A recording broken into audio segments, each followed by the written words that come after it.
ترشيحي لرئاسة المجلس البلدي بمدينة بيروت.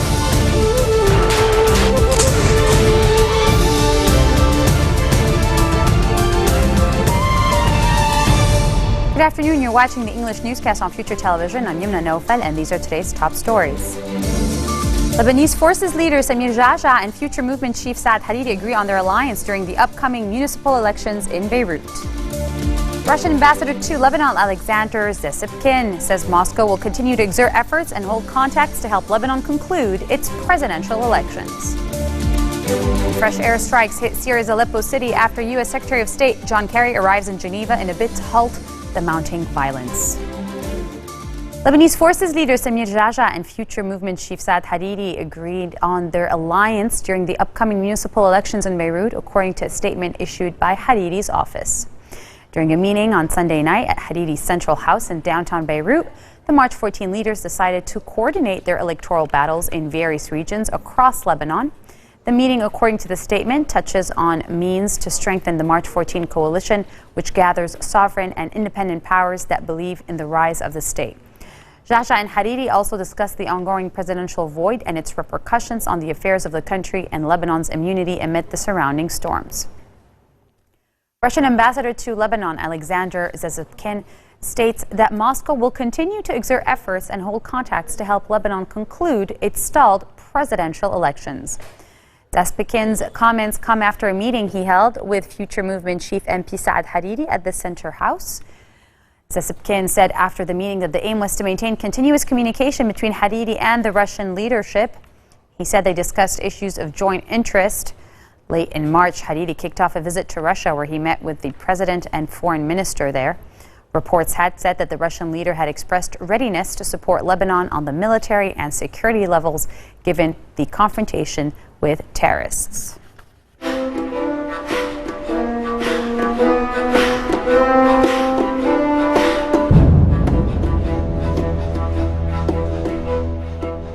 Fresh airstrikes hit Syria's Aleppo city earlier, a correspondent said, after U.S. Secretary of State John Kerry arrived in Geneva in a bid to halt the mounting violence. More than a week of fighting in and around Syria's second city has killed hundreds of civilians. Several neighborhoods, including the heavily populated Bustan al-Qasr district, was struck as well. It was not clear if Syrian or Russian jets carried out this raids on the rebel-held area, but rebel shelling of government-controlled western areas of Aleppo city late on Sunday killed 3 civilians, including 1 child, according to the Syrian Observatory for Human Rights. Growing violence in and around Aleppo has killed more than 250 civilians and threatens both a UN-backed peace process and a fragile ceasefire. Kerry landed in Geneva late yesterday for talks with Arab foreign ministers and UN peace envoy Staffan de Mistura in an urgent push to end the bloodshed. CIA Director John Brennan says that Daesh was able to grow because the group had a resonance. In an interview with NBC's Meet the Press, Brennan said the group was able to grow out of al-Qaeda because of the opportunities that were presented in Iraq and Syria. He also reacted to growing interest in the 28-page section of the still secret sections of a congressional inquiry into the September 11th attacks, which examined Saudi Arabia's support for Islamist militants. Interest in the 28-page section of the report was raised after an imprisoned former al-Qaeda operative, Zacarias Moussaoui, said in a deposition transcript filed this week that more than a dozen Saudi figures donated to his group in the late 1990s. Saudi officials are denying this. Set up a so-called caliphate. It has put its roots down in territory. It has been able to attract a number of individuals from outside of that Syrian-Iraq area. Over tens of thousands of individuals who have traveled to join this so-called caliphate. So I think it has had a resonance, unfortunately, that has appealed to the hearts and minds and souls of individuals who have been misled by their narrative of it being a religious banner. Well, I think there are opportunities that presented themselves inside of both those countries. When we see that President Bashar Assad was carrying out these horrific attacks against his citizens as part of this Arab Spring and was using chemical weapons, this is something that extremists and terrorists seized upon. So I think ISIS was able to use those instances, whether it be in Syria or Iraq, and abuses and corruption on the part of these governments to appeal to a broad swath of people. And so it gained strength very quickly, quicker than we thought. The Middle East is going through a very difficult and complex period of its history. There are a number of trends that are underway, that economic, political, cultural, sectarian, and a lot of these very repressed sentiments and tensions are now manifesting themselves. I think there's a combination of things that is accurate and inaccurate, and I think the 9/11 Commission took that joint inquiry and those 28 pages or so and followed through on the investigation, and they came out with a very clear judgment that there was no evidence that indicated that the Saudi government as an institution or Saudi officials individually had provided financial support to Al-Qaeda. We know that ISIS is trying to carry out attacks in Europe and in other parts of the globe. Also, we are working very, very closely with our European partners, and our European partners' security intelligence officials are working around the clock to uncover these terrorist plans, and they've been successful in stopping a number of attacks inside of Europe. There are things that are underway that we are working with them very closely, sharing information to stop these attacks. Coming up next, still making headlines after the annual White House dinner, Obama shows off his acting skills. Stay with us, we'll be right back.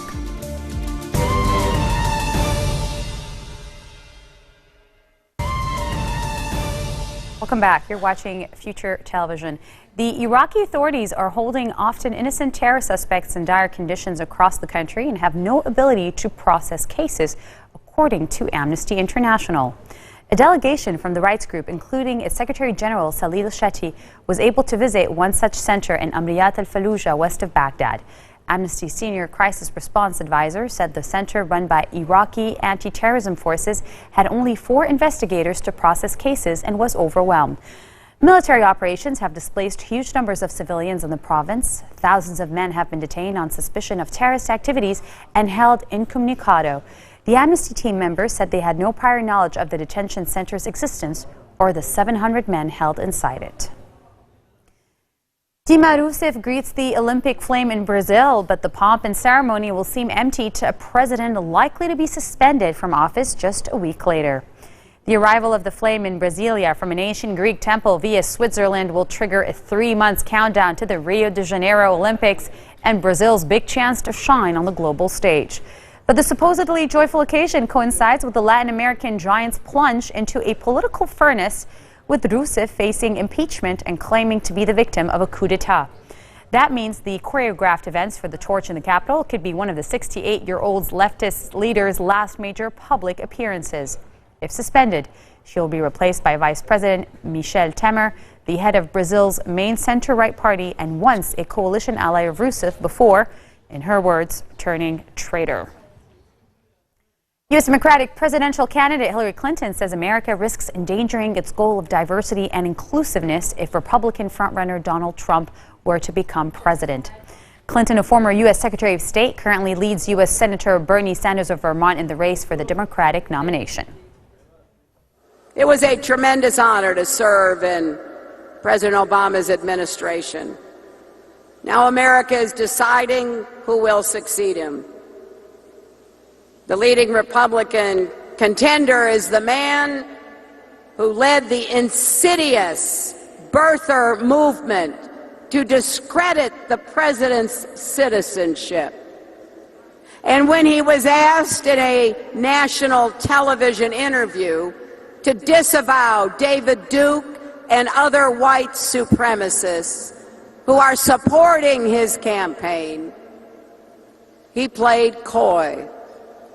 We cannot let Barack Obama's legacy fall into Donald Trump's hands. Still making headlines after the annual White House Correspondents' Dinner in Washington, U.S. President Barack Obama poked fun at himself during a spoof about his retirement. At the beginning of a pre-produced video, Obama joined U.S. Vice President Joe Biden to discuss what he should do when he leaves the White House. Take a look. The Obamas are staying in D.C. for 2 years after the president leaves office. He's about to go from commander-in-chief to couch commander. You, Chuck Todd. What am I going to do in D.C. for 2 years? You've got a real dilemma, Mr. President. I can't go every day, can I? I wish you liked better. These Or these? Joe, they're the same. They capture different moods. Joe, I need some focus here. Comes in there during aviator time, thinks everything. I'm sorry, what's that? I said, Mr. President, that you had to be practical. And look, you can drive again, you're going to need a license. You love sports. Why don't you volunteer to work for one of the teams around here? Is this the Washington Wizards? I understand you're looking for some coaching help. Let's just say I coached my daughter's team a few times. Hello? Hello?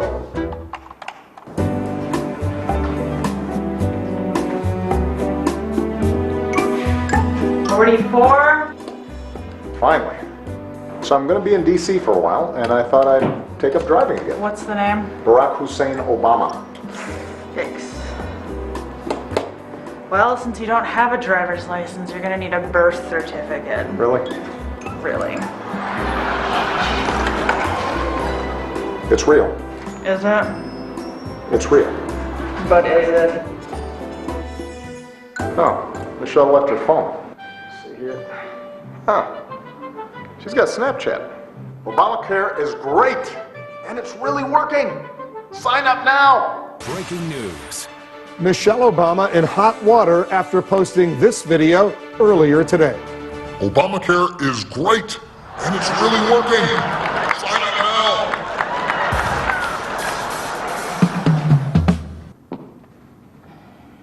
No? No. Did it get a lot of views at least? Honey, enough. Why don't you just talk to somebody who's been through this? I gotta go to Soul Cycle. She's right. I know who I need to talk to. Hey, it's Barack. Listen, can we get together? Now that is a great move. Yeah, it's good for me. It's good for me.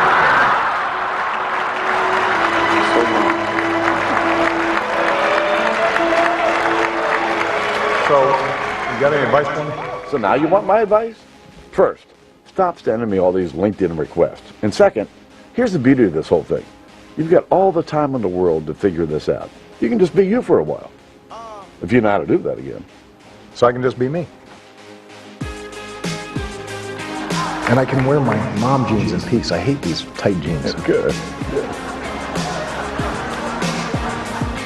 Yesterday, I had a beer at 11:30 in the morning.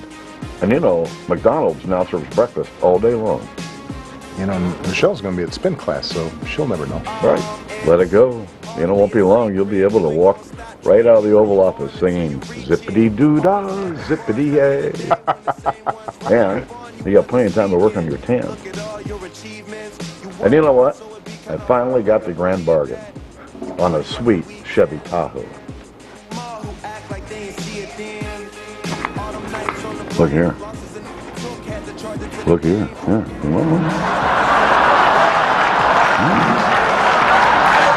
Breaking news, former President Barack Obama on his 347th round of golf for the year, and it's totally great. And Gloria, not a problem for anybody. I can't think of a reason to care, Wolf, and believe me, I've tried. This marks the end of our bulletin for today. Now for a reminder of our headlines. Lebanese Forces leader Samir Jaja and Future Movement chief Saad Hariri agree on their alliance during the upcoming municipal elections in Beirut. Russian ambassador to Lebanon Alexander Zesipkin says Moscow will continue to exert efforts and hold contacts to help Lebanon conclude its stalled elections. And fresh airstrikes hit Syria's Aleppo city after U.S. Secretary of State John Kerry arrives in Geneva in a bid to halt the mounting violence. Those are your Monday headlines live on Future Television. I'm Yumna Nofa, and we wish you all a happy holiday. See you tomorrow. Bye.